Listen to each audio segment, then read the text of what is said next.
अस्सलाम वालेकुम। बाज़ार वेंचर के पॉडकास्ट में खुशामदीद। आज जब हम अपने शहरों के बाज़ारों में घूमते हैं, हमें इंडस्ट्रियल प्रोडक्ट्स, ब्रांडेड सामान ही मिलता है, लेकिन असली हुनर, असली क्राफ्ट और हाथों की मेहनत जो जदी पुश्ती चली आती है, वो कहीं छुप जाता है। हमारे आर्टिसंस जो अपने कीमती वक्त, स्किल्स और जज्बात से जो चीज़ें बनाते हैं, वो सिर्फ प्लेटफॉर्म ना होने की वजह से पीछे रह जाते हैं। उनकी आवाज़ कम सुनाई दी जाती है, उनकी प्रोडक्ट्स, उनका हुनर कदर नहीं पाता। इसी कमी को पूरा करने के लिए बाज़ार वेंचर्स बना, एक ऐसा प्लेटफॉर्म जो कि आर्टिसंस को ना सिर्फ एग्जीबिशन में लेके जाता है, बल्कि ऑनलाइन दुनिया में भी लेकर आता है। यहाँ उन्हें free e commerce training, digital marketing tips और प्रोडक्ट डिज़ाइनिंग की मदद दी जाती है, ताकि उनका हुनर दुनिया तक पहुँच सके। और यही हमारा पॉडकास्ट भी है, एक सफ़र जहां आर्टिसंस की अनसुनी कहानियां सुनेंगे, उनके शुरुआत का जज्बा, उनकी उम्मीदें, उनकी स्ट्रगल्स और वो ख्वाब जो उन्होंने देखे हैं। आज मेरे साथ मौजूद हैं रुमाइसा तनवीर, जो कि पेंटिंग, स्केचिंग और ओरिगामी में अपना हुनर रखती हैं। तो आइए उनकी कहानी सुनते हैं। Rumaisa, thank you so much for joining us. आपका बहुत शुक्रिया कि आपने अपने कीमती वक्त में से हमारे लिए वक्त निकाला। रुमाइसा, हमारे ऑडियंस को अपने बारे में बताएं please. I'm a self-taught artist who has been working in this field for past 4 years. रुमाइसा, हमें ये बताएं कि आपका ये जो हुनर है, ये आपने कहाँ से सीखा? किसी से हेल्प ली या अपनी मदद आप ही आपने ये सीखा सारा कुछ? ये मैंने खुद ही किया है क्योंकि जब कोरोना का टाइम था बैक इन 2020 आई गेस, तो उस टाइम मैंने देखा कि सब जिस तरह सब थे, सबके पास कुछ करने के लिए नहीं था। इस तरह मेरे पास कुछ करने के लिए ख़ास था नहीं। तो मैंने फिर डिस्कवर की कि ये चीज़ भी मैं कर सकती हूँ। फिर मैंने कंसिस्टेंसी से उसको किया, उसको करती थी रोज़, और फिर इम्प्रूवमेंट आई उसमें, और फिर ऐसे करते-करते फिर ज़बरदस्त। रुमाइसा, हमें ये बताएं कि जब आपने शुरू किया, सबसे बड़ी रुकावट क्या थी? सबसे बड़ा ये था कि अगर देखा जाए, अपने लिए तो मैं करती थी, लेकिन फिर जब मैंने देखा तो मैंने ये चीज़ फ़ील की कि हमारे इधर स्पेशली इन एरियाज़ में लोग बहुत पसंद करते हैं इन चीज़ों को। उनको बहुत अच्छा लगता है कि वो देखते हैं, वो उनकी पिक्चर्स लेते हैं, लेकिन वो इसको इतना वर्थ इट नहीं समझते कि वो इस पे अपना पैसा इन्वेस्ट करें, वो उनको लें।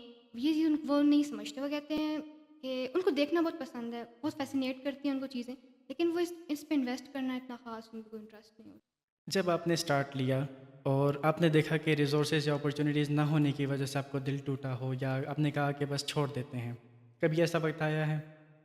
ऐसा था कि अपॉर्च्युनिटीज़ बहुत कम थी, और ऐसा कोई मैंने प्लेटफ़ॉर्म नहीं देखा था कि जिसमें मैं देखूँ कि अ, सिर्फ़ आर्टिस्ट के लिए ही वो चीज़ बनी हुई है।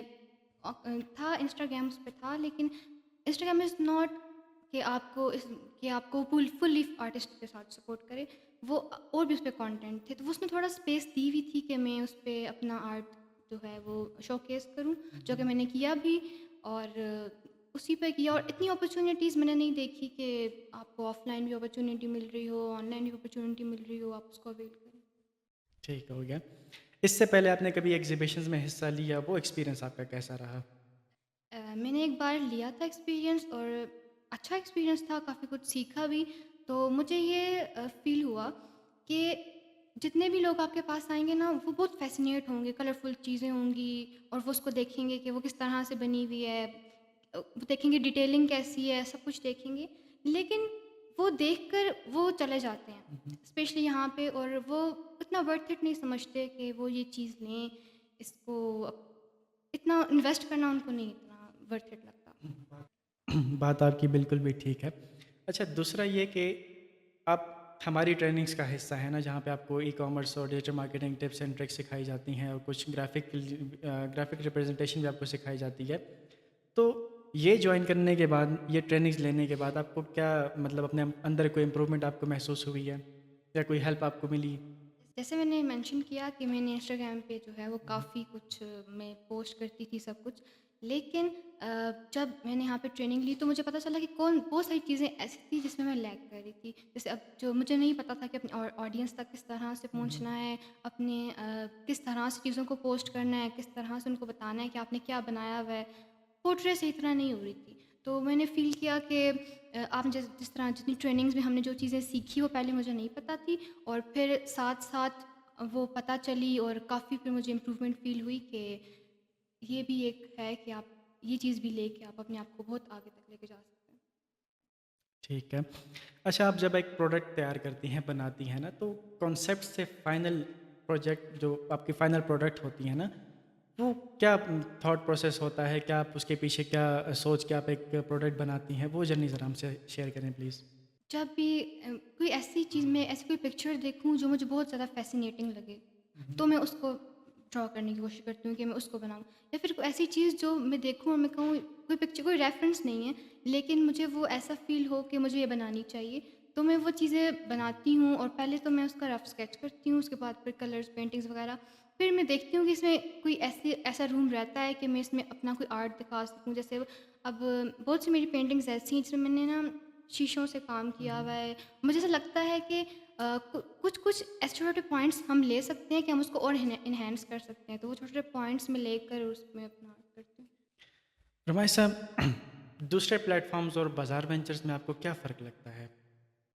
ये चीज़ मैंने पहले भी मेंशन की है कि मैंने जैसे इंस्टाग्राम पे जो है मैं डालती थी अपना कंटेंट सब कुछ, वो फुली सपोर्ट आर्टिस्ट को नहीं करता और वो फुली नहीं करता कि आप अपनी उसको शोकेस करें, आप बताएँ अपनी आर्ट को। तो बाज़ार वेंचर्स एक ऐसा प्लेटफ़ॉर्म है जिस पे आप जो हैं वो सिर्फ़ आर्टिस्ट के लिए है, क्योंकि पाकिस्तान में मुझे नहीं लगता कि ऐसी कोई जगह है कि आप सिर्फ़ आर्टिस्ट को सपोर्ट कर रहे हो, आप ऑनलाइन भी जाएँ, ऑफ़लाइन भी जाएँ और आपको ट्रेनिंग भी मिल रही हो साथ और आपको पूरा एक प्लेटफ़ॉर्म मिला हुआ हो, सिर्फ़ आर्टिस्ट्स के लिए हो। रमाई साहब, ये बताएँ कि जो हमारे नए आने वाले आर्टिसंस हैं, उनके लिए आप क्या मशवरा देना चाहेंगी ताकि वो अपने हुनर को दुनिया तक पहुँचा सकें? मैं ये कहना चाहूँगी कि फ़र्स्ट ऑफ़ ऑल कि अगर कोई चीज़ ऐसी है, आप जो बना रहे हैं और आपको ये हो रहा है कि ये इसमें इतना स्कोप नहीं है, ये चीज़ इतना आगे नहीं जाएगी, इतनी इसमें इम्प्रूवमेंट नहीं होगी, तो जो आपको अच्छा लगता है, आप उसको करें, उसमें बेस्ट बनें। ताकि आपको ये ना हो कि इसमें स्कोप नहीं है, आप अपने लिए खुद आगे जाएँ। और आप जो बहुत सारी जगह आप आगे चले भी जाएँ, आपको कुछ थोड़ा रूम रह जाता है और कुछ थोड़ी सीखने की ज़रूरत होती है। तो वो आप सीखें और जो आपको अच्छा लगता है, उसी में आगे जाएँ। रमाई साहब के जैसे जो आर्टिसंस हैं, उनके बिना हमारा कल्चर, हमारी पहचान अधूरी है। आपकी जर्नी हमने देखी और देखा कि आपका प्रोसेस क्या होता है एक प्रोडक्ट के पीछे। आपने अपने कीमती वक़्त में से हमें वक़्त दिया, उसके लिए आपका बहुत-बहुत शुक्रिया। जो हमारे देखने वाले हैं, अगर आप आर्टिसंस को सपोर्ट करना चाहते हैं, असल क्राफ्ट आप लोग देखना चाहते हैं, तो हमारी जो एग्ज़िबिशन आ रही है नवंबर में, ज़रूर उसका हिस्सा बनें और देखें कि ये लोग कैसे अपनी मेहनत से चीज़ बनाते हैं, सामने लाते हैं। ये टैलेंट पाकिस्तान तक ही नहीं बल्कि दुनिया तक जाएगा और आप लोग के थ्रू ही हम लोग ये सब कुछ मुमकिन कर सकते हैं। ये था हमारा आज का पॉडकास्ट। यहाँ हर आर्टिसन की कहानी आने वाली है, यहाँ उनकी कहानी सुनी जाएगी। मैं हूँ शहबाज अनवर। अगली दफ़ा फिर मुलाकात होगी एक नए हुनरमंद के साथ।